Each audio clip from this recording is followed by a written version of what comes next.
I do update of like 2 projects out of 3 that I was involved in. So yeah, the first one is like GitHub Actions. So when we started like last Friday, these are like use cases that we want to address using this project. So the green ones are like use cases that we addressed. The orange is like under progress, and the red one we are not going to do it today. Yeah, because we are also like struggling between different projects, and like I was also part of 2 hackathons, which is a bad idea, I think. So I didn't have a time to do the 4th path. So for GitHub Actions, I set up like 2 workflows in GitHub now.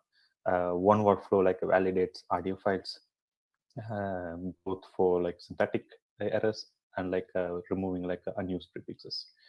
And other workflow for like shape expression files.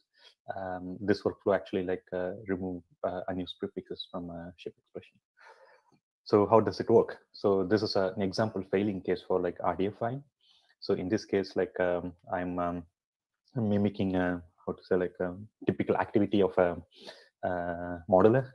When he or she like makes a model, like then they just make an example audio file and make like a pull request to whoever maintaining the repository.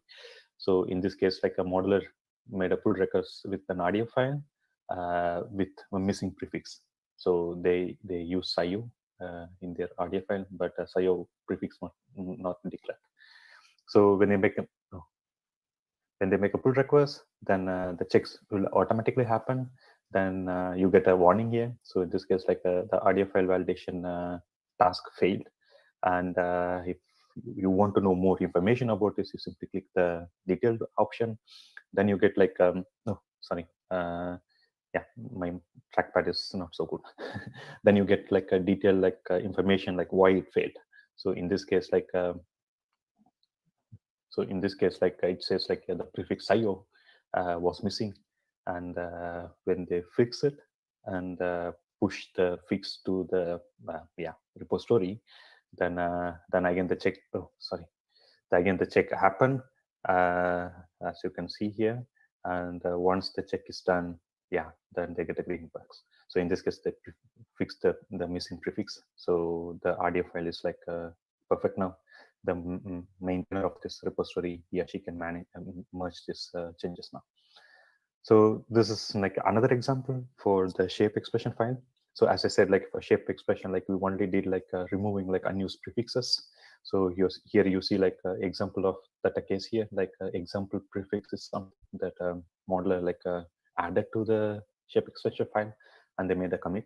And as like last time, like last use case, it fails. And if you want to know like why it failed, then you get into the detail. And in this case, like it reports like unused prefix was detected. Once they fix it, then like the pull request fail pass. So we will continue with this work outside of this hackathon. We also got like really nice feedback from people from this hackathon. Like Dan, like he gave us like sort of like how to say like a solution how to automatically like validate like audio files like in shex using like ship maps. We are going to look into it, and probably like we will use like JavaScript library done by Nan, or like we will use like API from Yossi's group. Yeah, but we will see. About the garlic API part, like we did implemented like API call like that was specified by EJPRD project. So here, like on the left hand side, you see like API specification from EJPRD project. On the right hand side, like you see like equivalent like Sparkle query, which gives like a result for that API call.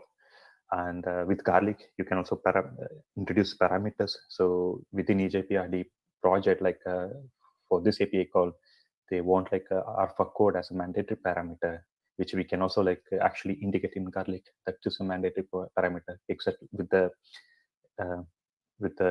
exact key, like in this case, like alpha code should be like starting with like it should be in a camel character, written in a camel character. So we can also do those things.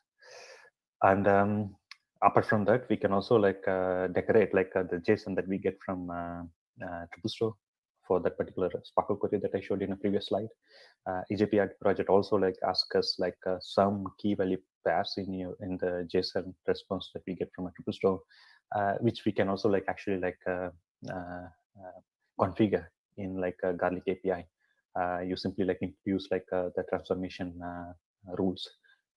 Then I get like a nice JSON that was understood by like EJPRD API. There are some issues with this approach. The parameter binding, like it works only for like variables used in the graph pattern itself. I want to use like parameters for the bind variable as I highlighted here. That didn't work. I really don't know like why it didn't work. Like I have to look into some issues in Garlic API or like reach out to them. It should work in theory, but yeah, it didn't in our case. And we can only like transform like JSON responses for like the success call, like 200 calls. If we get like a probably we won't get like a 404, but like we probably get like a 500 error from TripleStore. There are some standard response like EJPRD people expect from the API.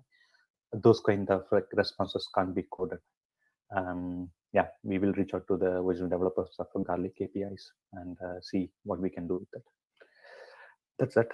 And the project, like there is no update, so I'll stop here.